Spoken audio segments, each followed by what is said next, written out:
నమస్తే welcome to SP news. ఉభయ గోదావరి జిల్లాలో అత్యంత కీలకమైన ఎమ్మెల్సీ పట్టభద్రుల ఎన్నికలు త్వరలో నిర్వహించబడుతున్న నేపథ్యంలో ఎంతో ఉద్వేగంగాను ఉత్కంఠగాను ప్రచారం జరుగుతుంది.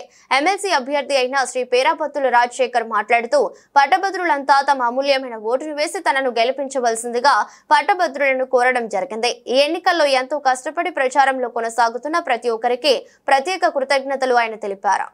ప్రియమైన ఉభయ గోదావరి జిల్లాల పట్టభద్రులారా, ఈ ఎన్నికలు పట్టభద్రుల భవిష్యత్తును తీర్చిదిద్దే అత్యంత కీలకమైన సమయం. మీ హక్కులను రక్షించడానికి, నిరుద్యోగ యువతకు ఉద్యోగావకాశాల కల్పనకు, పట్టభద్రుల సమస్యలపై శాశ్వత పరిష్కారం చూపేందుకు నన్ను గెలిపించండి.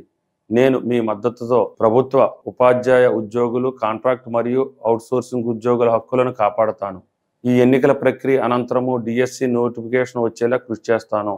బ్యాలెట్ పేపర్లో సీరియల్ నెంబర్ 1 దగ్గర మీ మొదటి ప్రాధాన్యత ఓటు 1 వేసి నన్ను అత్యంత మెజారిటీతో గెలిపించమని ప్రార్థన. మీరు వేసే ప్రతి ఓటు పట్టభద్రుల గొంతుగా మారుతుంది.